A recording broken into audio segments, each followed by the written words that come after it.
Hare Krishna. Welcome to Gita 365, the complete Bhagavad Gita study course in 365 days. पिछले session में हम लोग भगवद गीता की दूसरा अध्याय के श्लोक संख्या 66 तक पढ़े थे। तो आज पढ़ेंगे हम श्लोक संख्या 67 और 68। तो आइए पढ़ते हैं श्लोक संख्या 67।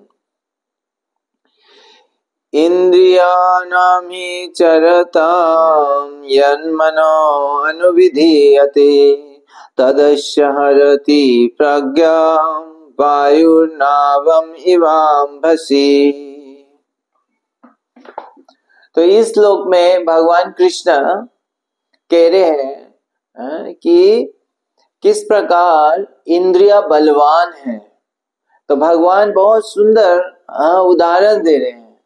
वो उदाहरण दे रहे हैं कि जैसे एक नाव है, और नाव जब सागर में या जलाशय में चलता है तो उस समय अगर जो है तूफान जब आता है, वायु स्ट्रॉन्ग विंड, जो हवा तेज हवा आती है या झड़ आता है, तो वो झड़ क्या करता है, उस नाव को जो है वो पूरा उसका दिशा बदल सकता है और वो कहीं से कहीं लेके जा सकता है। तो नाव जिस उद्देश्य से जा रहा था, अगर बहुत तेज या स्ट्रॉन्ग आता है, तूफान आता है, तो वो उस दिशा में से उसको पूरा तरह से हटा के उसको दूसरा ही जगह पे लेके जा सकता है और इनफैक्ट उनका पूरा नुकसान कर सकता है, डुबा भी सकता है। तो उसी प्रकार वो कह रहे हैं भगवान कि जो हमारा इंद्रिया है, तो इंद्रिया जो है वो जब विषय वस्तु के निकट आता है या विषय वस्तु के लिए जो है उसको पाने का प्रयास करता है, तो उसको कहते हैं इंद्रियों की वेग।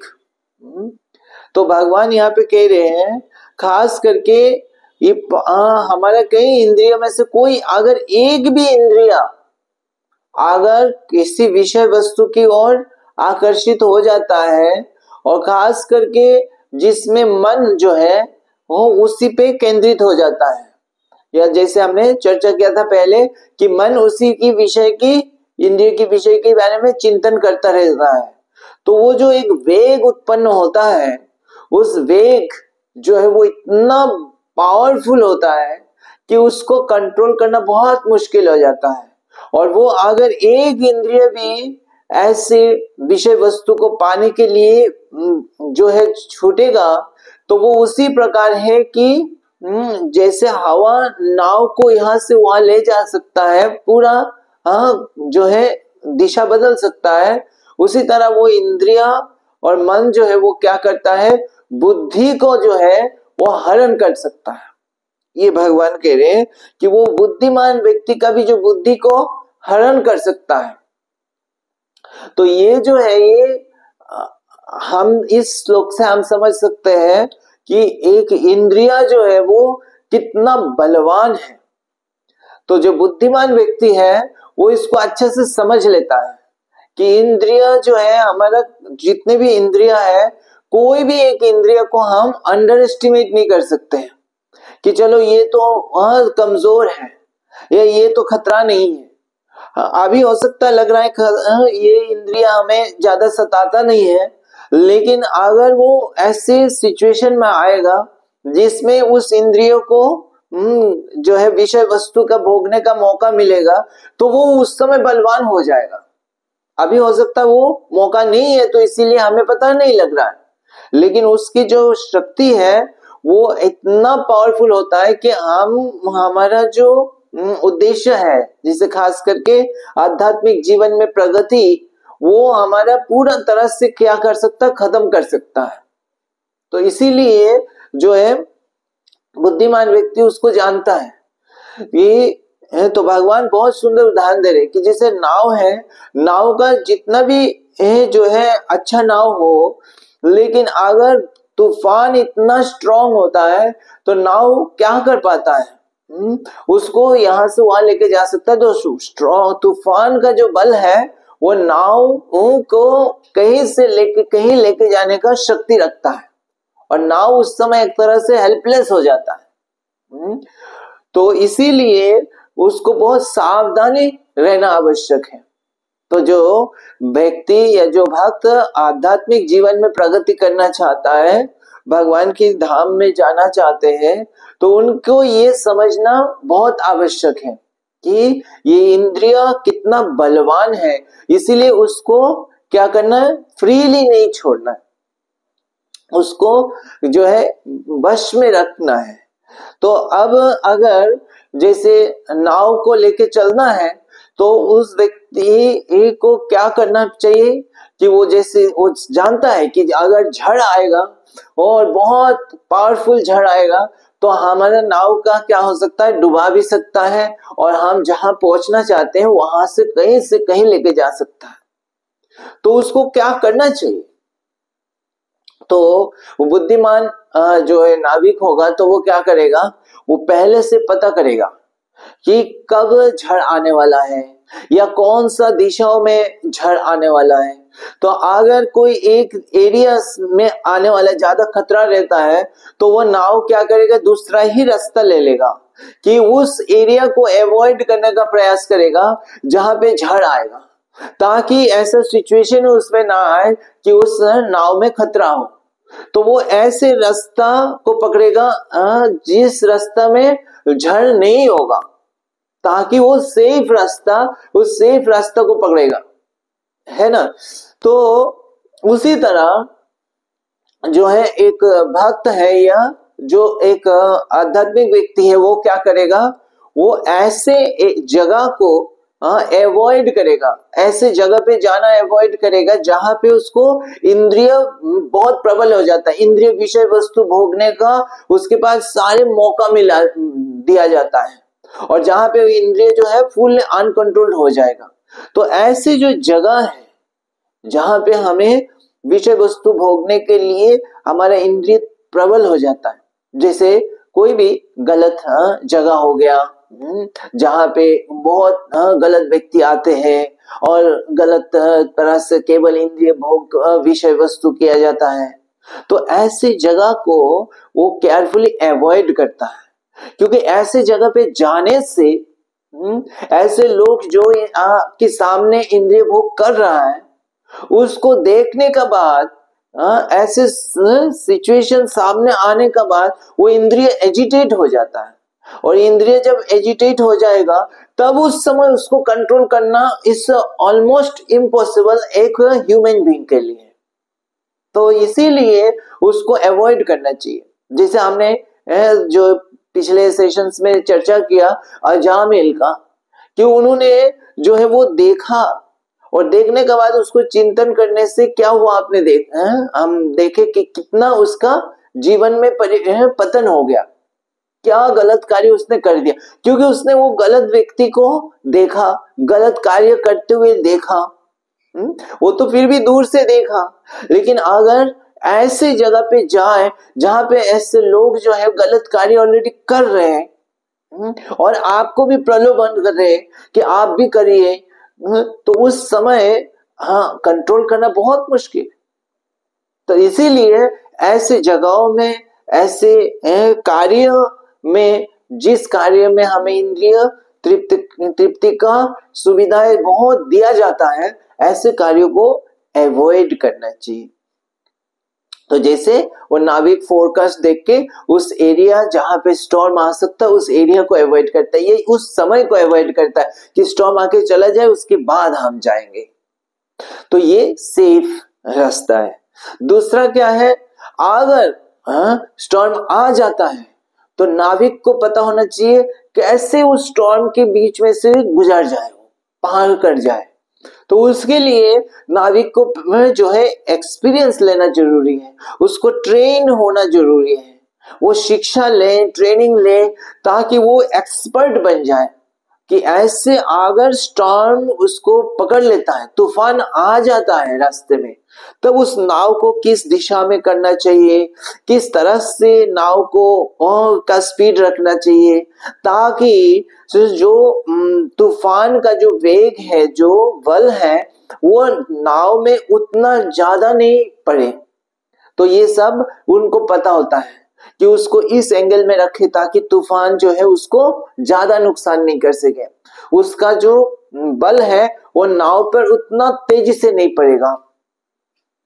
तो इस तरह से वो जो है एक्सपीरियंस जो है लेता है, एक्सपर्टीज लेता है, तब जाके वो उस तूफान में अगर पड़ भी जाता है, वो तूफान से पार कर जाएगा और उसका नुकसान नहीं होगा, वो अपना जो डेस्टिनेशन की ओर चल पड़ेगा।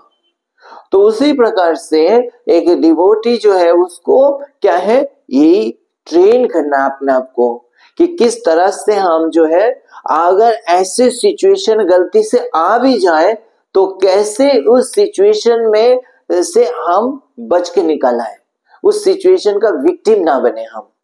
और उसकी ट्रेनिंग हमें कहाँ मिलता है, हमें ये सब भगवत गीता में या साधुओं की संग में, भक्तों की संग में जब हम आते हैं तो हमें ऐसी ट्रेनिंग और जो है शिक्षा हमें मिलती है, और हम जो घर में या रेगुलर बेसिस पे उसको प्रैक्टिस करते हैं।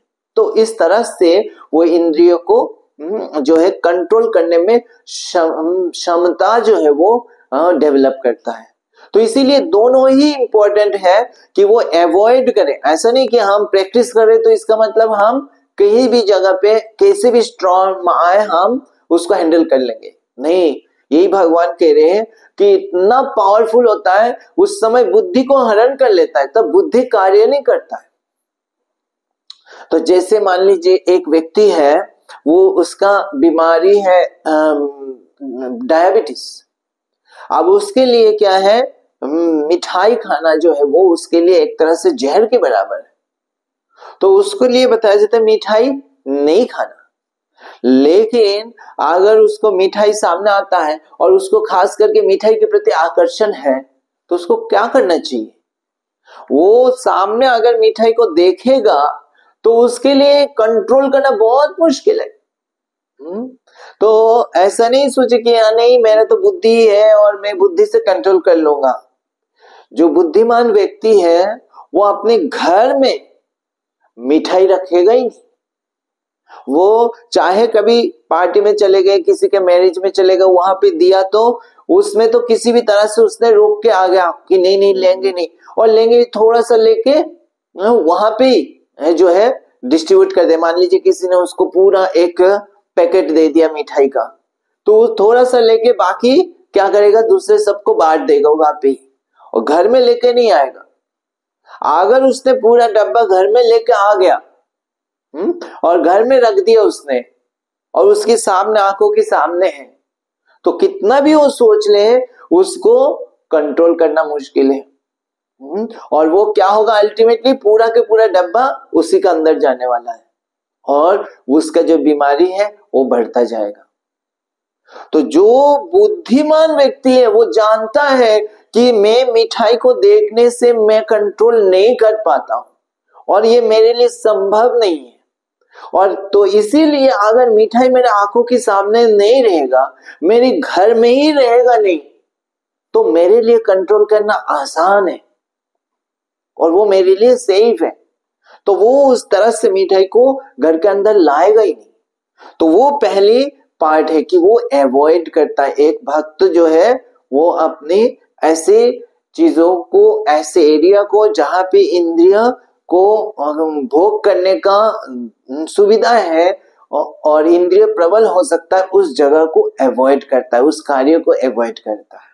और दूसरा, वो साथ साथ वो अपने आप को एक्सपीरियंस लेता है, अपने आप को वो शिक्षा लेता है कि अगर कभी ऐसा सिचुएशन आ जाए तो कैसे इससे प्रभावित नहीं होना, बच के निकाल आना है। और वो है कृष्ण भक्ति में वह अभ्यास करना, कृष्ण भक्ति में आगे बढ़ना और इंद्रिय को, मन को भगवान के जो कार्य में लगाना, भगवान पे केंद्रित करना, भगवान का स्मरण करना, भगवान की सेवा करना, उसमें वो एक्सपर्ट हो जाता है। ताकि जब इंद्रिय विषय वस्तु सामने आए भी तो उसका जो वेग है, वो वेग जो है अपना इंद्रिय क्योंकि शुद्ध हो जाता है तो उस समय उसको उतना तीव्रता से वेग महसूस नहीं होती है। जैसे झड़ उतना तीव्रता से नहीं होगा अगर नाविक एक्सपर्ट है कि नाव को किस तरह से रखना है। तो इसी प्रकार से भगवान यहाँ पे कह रहे हैं कि don't under estimate the power of the senses. और एक डिवोटी जो बुद्धिमान है वो उसको अच्छे से जानता है और वो इस तरह से इसके लिए तैयारी करता है। तो चलिए अगले श्लोक पढ़ते हैं, श्लोक संख्या 68। तस्मादेश महाबाहो निगृहीतानि सर्वश इंद्रियाणि इंद्रियार्थेभ्यस्तस्य प्रज्ञा प्रतिष्ठिता। तो इस श्लोक में भगवान कह रहे हैं कि हे अर्जुन, इसीलिए जो व्यक्ति इंद्रिय को पूरा तरह से वश में रखता है वही जो है स्थित प्रज्ञ कहा जाता है। कि वही उसका पहचान है कि वो भक्ति में स्थिर है, वो उस स्टेज में जाने के लिए दिव्य स्तर को प्राप्त करने के योग्य है। तो ये भगवान के लिए ये एक सिंपल मेजरमेंट है कि किसी भी व्यक्ति का कि वो सिंसियर भक्त है या नहीं, वो कितना एडवांस्ड है या कितना सिंसियर है अपनी आध्यात्मिक जीवन में प्रगति करने के लिए और आध्यात्मिक जीवन में सफलता का प्राप्त करने के लिए। तो जैसे कुछ दिन पहले किसी ने प्रश्न पूछा, हम गुरु कैसे पहचाने? तो हम एक भक्त को कैसे पहचाने? केवल बाहर की ड्रेस से नहीं, उसके गुण से। और ये गुण एक गुण है कि वो जो व्यक्ति भक्ति में एडवांस्ड है या स्थित प्रज्ञ है, उसका एक लक्षण यह है कि वो अपना इंद्रिय को पूरा तरह से वश में रखता है। तो ये उसका जो है पहचान है। और ये देखने से पता लगेगा कि वो कैसे कंट्रोल में रखता है। जैसे हमने पिछले श्लोक में भी चर्चा किया कि ये दोनों चीज वो बहुत सावधानी से करता है। उसकी जीवन चरित्र को देखेंगे कि वो ऐसे जगह पे नहीं जाएगा, ऐसे कार्य को नहीं करेगा जहां पे इंद्रिय तृप्ति के जगह है, जहां पे इंद्रियों को भोग करने के लिए वो जो है लोग जाते हैं। तो जहां पे गलत व्यक्ति जाते हैं, ऐसी जगह जहां पे सेंसुअल एक्टिविटीज हो रही है, ऐसी जगह को वो केयरफुली अवॉइड करते हैं। और वो ही उसकी डिसिप्लिन है, वो इस डिसिप्लिन को पालन करके चलते हैं क्योंकि वो जानते हैं कि वहां पे जाने से कितना खतरा है। तो ये एक है। दूसरा, वो अपनी इंद्रियों को जो है भगवान की सेवा में लगाता है, भगवान के कार्य में, ऐसे कार्यों में वो अपना शेड्यूल को ऐसे बनाता है कि उसके ऐसे कार्यों में वो एंगेज रखता है जिसमें भगवान के कार्य हो, भगवान की कथा सुनना, भगवान की कीर्तन करना, ये सब कार्य में उसको पाया जाता है। वो व्यक्ति उस चीजों में रहता है। तो वो ऐसे इस तरह से अपनी लाइफ को रेगुलेटेड वे से अपना दिन चरित्र चलाता है। अपना एक्टिविटी, जो भी एक्टिविटी वो करता है वो रेगुलेटेड वे से करता है। ये नहीं मन जो कहता चाहता है, ये इंद्रिय जो चाहता है। जैसे हमने पिछले दिन देखा था कि घोड़ा जिधर जाना चाहता है उधर जाने देना है, नहीं, वो उसको सही दिशाओं में लेके जाता है। तो ये जो है उसका बुद्धि स्थिर है, तभी वो ये चीज कर पाता है और ये उसका पहचान है ना। तो ये जो है ये वो करता है, क्यों करता है? क्योंकि ये उसके ये नहीं है कि ये कंट्रोल करना ही उसका लक्ष्य है। इंद्रियों को कंट्रोल करना ये एक मीन्स है। मीन्स मतलब वो अपनी लक्ष्य को प्राप्त करने का एक स्टेप है कि हमारा लक्ष्य क्या है। वो ये नहीं कि हम जस्ट इंद्रियों को कंट्रोल करें, हमारा लक्ष्य भगवान के धाम को प्राप्त करना, लेकिन उसको प्राप्त करने के लिए इंद्रियों को कंट्रोल करना आवश्यक है। जैसे घोड़ा को कंट्रोल करना, उस रथ के जो ओनर है उसका लक्ष्य नहीं है कि घोड़ा को कंट्रोल करके बस चलते रहे। कहाँ जाना है, अपना लक्ष्य स्थान पर जाना है, और उसके लिए घोड़ा को कंट्रोल करना आवश्यक है। तो सिमिलरली एक भक्त को पता है कि हमें अगर लक्ष्य तक पहुंचना है तो हमें इस इंद्रिय को कंट्रोल करना आवश्यक है, और इसीलिए वो बहुत केयरफुली इस इंद्रिय को कंट्रोल करता है। तो कैसे करता है, क्या चीज करता है और क्या चीज नहीं करता है, वो श्रील प्रभुपाद तात्पर्य में बताते हैं कि वो जो है गुरु के मार्गदर्शन पे करता है, गुरु और शास्त्र की गाइडेंस पे चलता है। हमें कैसे पता कौन सा चीज सही है, कौन सा करना चाहिए, कौन सा नहीं करना चाहिए? तो ये हमारा शास्त्र की गाइडेंस पे, गुरु की गाइडेंस पे करना है। जो गुरु कहते हैं या शास्त्र कहते हैं कि इस जगह पे नहीं जाना चाहिए या ये दूरियां बना के रखना चाहिए, तो उसके पीछे रीजन है। ऐसे ही नहीं कह देते हैं। जैसे एक डॉक्टर अगर पेशेंट को बोलता है ये चीज आप मत खाइए, ये चीज आप खाइए, है ना, तो ये जो है डॉक्टर क्यों कहता है, ताकि पेशेंट ठीक हो जाए, उस उद्देश्य से कहते हैं। सिर्फ रेस्ट्रिक्शन करने के लिए नहीं कहते हैं, उसकी भलाई के लिए कहते हैं। तो एक पेशेंट के लिए ये इंटरेस्ट की बात है कि वो जाने कि क्या चीज मैं खा सकता हूं और क्या चीज नहीं खा सकता हूं, क्या चीज मेरे लिए नुकसान देने वाला है।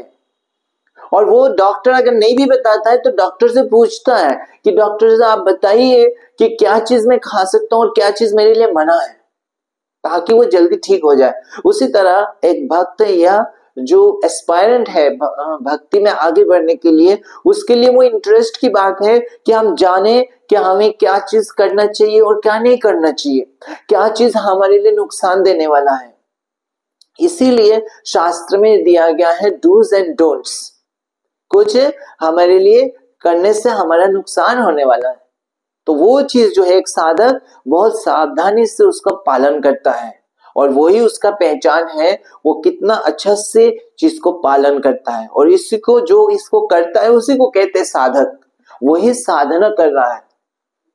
ऐसा नहीं है कि साधारण व्यक्ति सोचता है कि अरे स्पिरिचुअल लाइफ में क्या ये इतना रेस्ट्रिक्शंस है, तो हम तो ऐसी जगह पे जाएंगे जहां पे कोई रेस्ट्रिक्शंस नहीं है, क्या हमें कुछ भी हम कर सकते हैं, है ना, हम कुछ भी खा सकते, कुछ भी चल सकते हैं। तो वो कैसे स्पिरिचुअल लाइफ है जहां पे कोई रेस्ट्रिक्शन नहीं, जहां पे कोई नियम नहीं है। तो इसीलिए अगर हम सच्चाई में हम प्रगति करना चाहते हैं, सच्चाई में सफलता प्राप्त करना चाहते हैं स्पिरिचुअल लाइफ में, और भगवान के धाम में जाना चाहते हैं, भगवान को प्राप्त करना चाहते हैं, तो हमें इस इंद्रियों को कंट्रोल करना गुरु और शास्त्र के गाइडेंस में वो आवश्यक है। तो क्या हम सब तैयार हैं? तो ये डिपेंड करेगा। अगर हम सच में चाहते हैं तो जैसे एक पेशेंट इंटरेस्टेड होता है जानने के लिए और उसको फॉलो करने के लिए, उसी तरह एक सिंसियर साधक जो जानना चाहेगा कि क्या चीज हमारे लिए जो है नुकसान करने वाला है, और वो चीज वो केयरफुली अवॉइड करेगा। और तो इसीलिए इस श्लोक में भगवान कह रहे हैं वही उसका पहचान है कि वो अपना इंद्रियों को पूरा तरह से वश में रखता है। ठीक है, तो आज हम यहाँ पे विराम देते हैं। अगली सेशन में हम पढ़ेंगे श्लोक संख्या 69 और 70। तब तक आप ये दोनों श्लोक पढ़ के आइएगा। हरे कृष्णा। ग्रंथराज श्रीमद् भगवद गीता की जय। जगत गुरु श्रील प्रभुपाद की जय।